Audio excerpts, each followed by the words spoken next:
नमस्कार मित्रांनो. सुखी म्हातारपण घालवण्याचे उपाय. म्हातारपणी ओझं बनू नका तर मित्र बनून राहा. म्हातारपण आनंदी करण्याचे काही सिक्रेट्स. नंबर 1. जिथे तुमचं संपूर्ण आयुष्य गेलं त्या आणि स्वतःच्या घरातच राहा. मुलांच्या म्हणण्यावरून स्वतःचं घर सोडू नका. अनोळखी जागी जाऊन गोंधळून जाण्यापेक्षा तुमच्या ओळखीच्या, जिथे तुमच्या परिचयाचे लोक राहतात अशा तुमच्या हक्काच्या ठिकाणी सदैव राहा. कुठल्याही परिस्थितीत स्वतःचं राहतं घर सोडू नका. एक गोष्ट नेहमी लक्षात ठेवा, एका वेळ भरलेलं ताट द्यावं पण बसायचा पाठ देऊ नये. नंबर 2. तुमच्या मुला नातवंडांना तुमच्या ऐपतीनुसार गिफ्ट्स द्या. त्यांना हवे असतील त्या वस्तू खरेदी करून द्या, पण तुमची संपत्ती कोणाच्याही नावावर करू नका. लक्षात ठेवा, असतील शीते तरच जमतील भूते. जर तुम्ही सर्व काही देऊन मोकळा झालात तर तुमची स्वतःची मुलं सुद्धा तुम्हाला टाळायला लागतील. परावलंबी माणसं कोणालाच नको असतात. नंबर 3. आपलं मृत्यूपत्र व्यवस्थित बनवा. उद्या तुमच्या इस्टेटीवरून तुमच्या मुलांमध्ये भांडण होऊ नयेत असं तुम्हाला वाटत असेल तर तुम्हीच तुमच्या संपत्तीची नीट विभागणी करा. पण तुम्ही आणि तुमचा जोडीदार जिवंत असेपर्यंत कोणाला काही मिळणार नाही याची योग्य खबरदारी घ्या. नंबर 4. आत्ताचा काळ हा फक्त आणि फक्त पैशांचा काळ आहे. अवकाशातले ग्रह तारे पृथ्वीभोवती फिरत नसून रुपयाच्या नाण्याभोवती फिरायला लागले आहेत की काय अशी परिस्थिती उद्भवली आहे. सगळ्यांनाच या परिस्थितीला सामोरं जायचं आहे.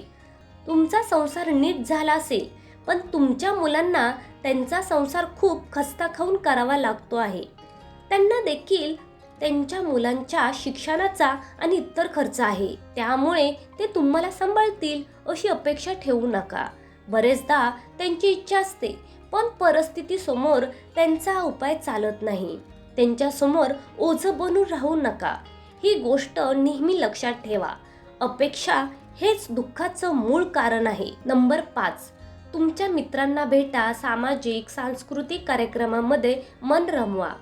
निराश लोकांना जवळ करू नका, ते तुम्हालाही निराश बनवतील. तुमच्यावर प्रेम करणाऱ्या, तुमचं हित चिंतणाऱ्या लोकांना जवळ ठेवा. त्यांच्याकडे जाणं येणं, त्यांच्यात मिसळणं वाढवा. नंबर 6. स्वतःची तुलना कोणाशी करू नका. तुलना केल्यास तुमच्या केवळ निराशाच पदरी पडेल. ही गोष्ट लक्षात ठेवा. तुमच्यापेक्षा आनंदी माणसं जगात आहेत, तशी तुमच्यापेक्षा काही दुःखी माणसं सुद्धा जगात आहेतच. जे आहेत त्यात समाधानी राहा. नंबर 7. ही गोष्ट लक्षात ठेवा, तुमचं सर्वात मोठं धन म्हणजे तुमचं शरीर. ते जितकं निरोगी असेल तितकं तुमचं म्हातारपण आनंदात जाणार आहे.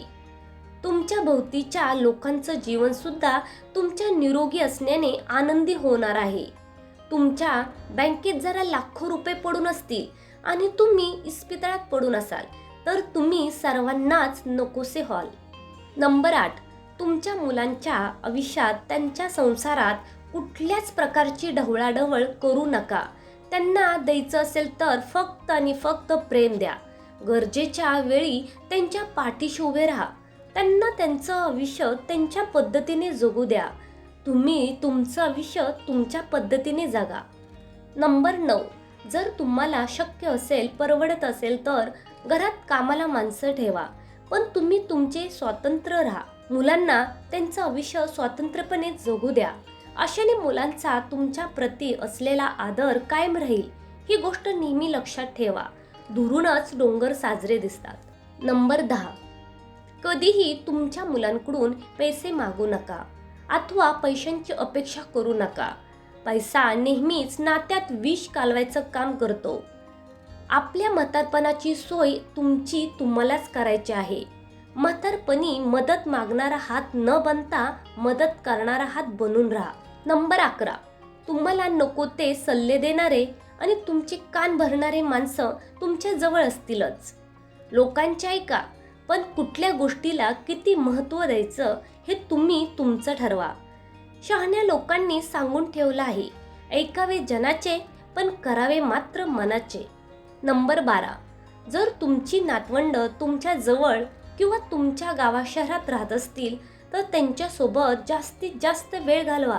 लहान मुलांसोबत वेळ घालवल्याने तुमचं मन नेहमी निरोगी राहील. लक्षात ठेवा, जर मन निरोगी तर सारं जग निरोगी.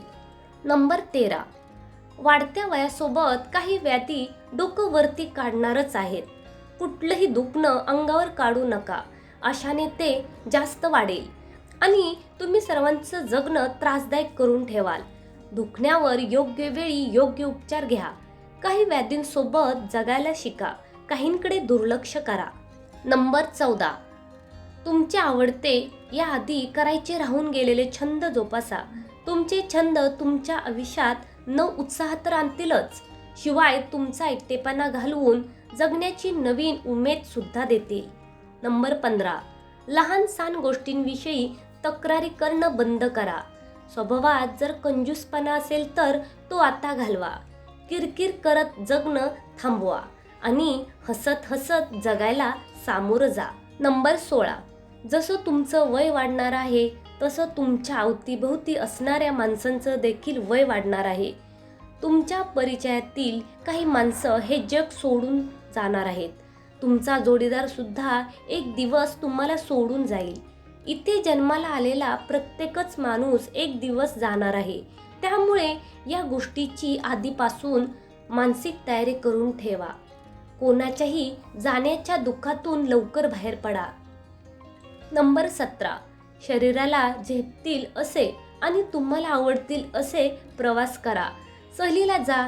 तुमच्या श्रद्धेनुसार देवदर्शनाला तर जाच, पण केवळ देवदर्शनालाच न जाता इतर नैसर्गिक ठिकाण सुद्धा बघायला नक्की जा. आपला देश हा विविध परंपरांनी आणि नैसर्गिक सौंदर्यांनी नटलेला आहे. ज्या गोष्टी आधीच्या आयुष्यात करायच्या राहून गेल्या होत्या त्या करायचा प्रयत्न करा. प्रवासामुळे तुमचा जीवनाकडे बघण्याचा दृष्टिकोन बदलेल. जगण्याला उमेद प्राप्त होईल.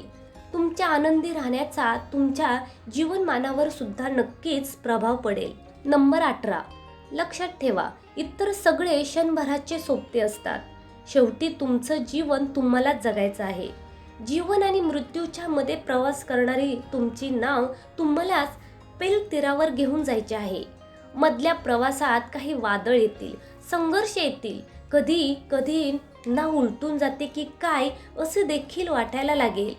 पण त्याचबरोबर काही समाधानाचे निखळ असा आनंद देणारे काही मुक्काम सुद्धा येणार आहेत. तुम्ही म्हातारपणात आला म्हणजे तुम्ही बराच मोठा प्रवास अतिशय धैर्याने पूर्ण केलेला आहे. आता उरलेला प्रवास तुम्हाला आनंदात आणि फक्त आनंदातच घालवायचा आहे. त्यामुळे तुम्ही आनंदात राहा आणि इतरांनाही आनंद देण्याचा पूर्ण प्रयत्न करा. आमचा व्हिडिओ आवडल्यास लाईक करा आणि सबस्क्राईब करायला विसरू नका. धन्यवाद.